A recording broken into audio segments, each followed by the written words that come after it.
Hi, my name is April Harris, and I'm currently a senior at Valdosta State University. I plan to graduate this May with a bachelor degree in business administration with a major in management. I am doing this presentation today for my healthcare management course. I will be discussing the effects of government budget decisions on nursing home facilities.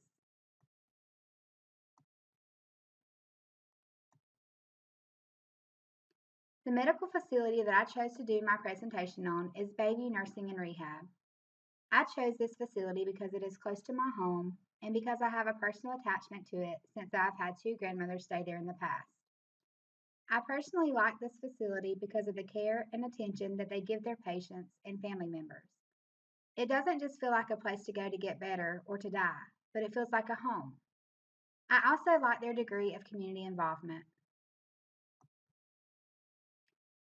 According to Chapter 3 of our text, a nursing home should provide nursing, rehabilitation, and health-related care to those needing ongoing care, with the majority of this care being provided by nursing aides. Bayview meets this description, making them one of the 73,000 nationwide facilities. Bayview Nursing and Rehab is located at 12884 Cleveland Street West in Nahunta, Georgia. It is a for-profit 63-bed skilled nursing facility that was built in 1995 by Claude and Gloria Sears, Nahunta residents. They employ RNs, LPNs, CNAs, physicians, pharmacists, nutritional specialists, activities directors, and administrative professionals to take care of their residents' needs and desires. They are one of the largest employers in Brantley County, Georgia. Bayview Nursing and Rehab is managed by Crossroads Medical Management, which is owned by a nephew of the Searses.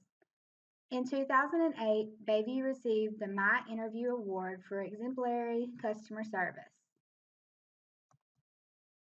Bayview's mission statement is to provide the highest quality care of life for our residents by offering a complete continuum of excellent residential and healthcare services to meet the needs and desires of senior adults. They offer a vast array of services providing both short and long-term care for their residents. Services they offer include skilled care services, including 24/7 skilled care nursing, physician services, rehabilitation services, including physical therapy, occupational therapy, and speech-language pathology, cardiac recovery program, which helps residents recover from heart attacks and heart surgery through exercise and education, orthopedic recovery program, which is therapy for orthopedic injuries and disabilities, post-stroke neurological program, dysphagia program, which treats swallowing dysfunctions, and restorative program to improve physical ability and mental function. Not only do they provide medical service, they offer daily recreational activities such as bingo and an on-site beauty salon for their residents' enjoyment. As mentioned previously, they are also known for their community involvement. They partner with HOSA at the Brantley County High School to allow CNA students to complete their clinical requirements there. They host a trick-or-treat fall festival event where they allow the community to come through the halls of the nursing home trick-or-treating, and they allow the residents to pass out the candy for this event. They often have individuals, churches, and other organizations come into the nursing home to sing for the residents or perform plays for Christmas or whatever the occasion. These community involvement activities are not only good for the community, but are pleasing to the residents as well. These type of activities encouraging interactions with outsiders give the residents something to look forward to, and they enjoy them very much.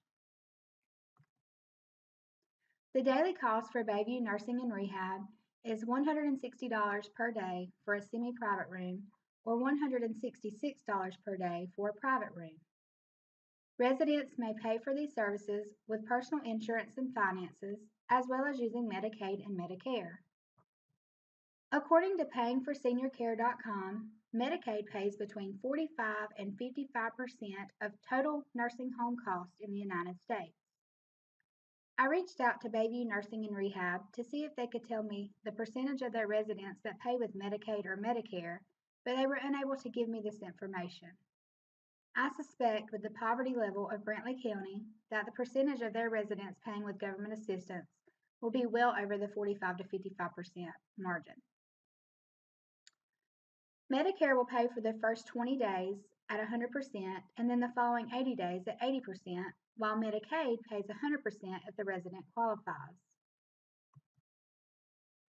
The purpose of this presentation is to link Medicaid and Medicare to nursing home facilities, and to better do this, I feel that I should explain more about the two. Medicaid and Medicare can be read about in Chapter 4 and 8 of our text under the government's role in U.S. healthcare and public financing of healthcare services. Medicare and Medicaid are government programs that were signed into law by President Johnson in 1965. Medicaid and Medicare are the two largest government-sponsored health insurance programs in the United States. Medicaid was established to insure low-income children, the elderly, the blind, and disabled, and is linked to the Supplemental Security Income Program. Medicare provides medical care for the individuals 65 and older, disabled individuals who receive Social Security benefits, and people who have end-stage renal disease. Medicare is an entitlement program, while Medicaid is a welfare program. The article I chose, Trump Budget Calls for HCAD Repeal, Cuts to Medicare and Medicaid, shows the government's ongoing role in public financing of healthcare services. Trump plans to put a per capita cap on funding for the Medicaid program and to cut $1.4 trillion from Medicaid and $5 billion from Medicare. One can only imagine that this will have some effect on the amount of money that Medicaid and Medicare will be able to pay to nursing homes. If these cuts in Medicaid and Medicare do affect the amount that will be paid to nursing home providers, Bayview faces the issue that their residents may no longer be able to pay for their services. If they can no longer fill their beds, which are usually over 90% full, they will lose income, which will negatively affect the business all around. They may have to cut the special extras that they provide for their remaining residents to cut expenses, which may lead to a lower satisfaction rate. It is highly likely that if the cuts made by Trump's new plan decrease the payments made to nursing home facilities, that Bayview Nursing and Rehab and its competitors will feel the effects. Since Bayview is a smaller nursing home, only having 63 beds to fill, they have to attract a smaller number of residents to be at full capacity. This may give them an edge over their larger competitors. They should also market their location for Brantley County residents to be able to keep their family members close to home.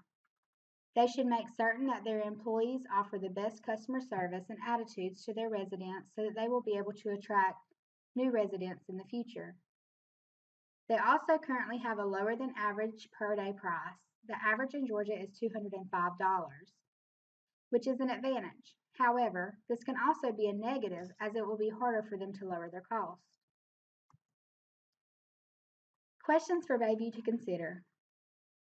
If Medicaid and Medicare benefits paid to the nursing homes are cut with Trump's new budget plan, will you be able to maintain your current residents?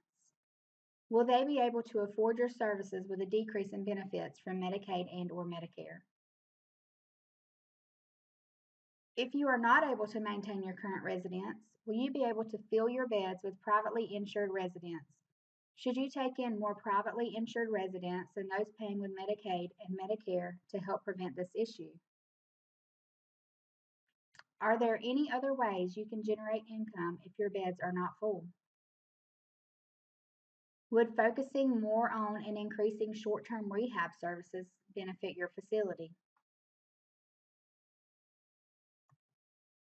On this last slide, you can see a list of the references I used to create this presentation. I would like to take this time to thank you for watching my presentation, and I hope that it was informative for you. I also hope that you have a great day. Again, my name is April Harris, and it was a pleasure presenting this information to you.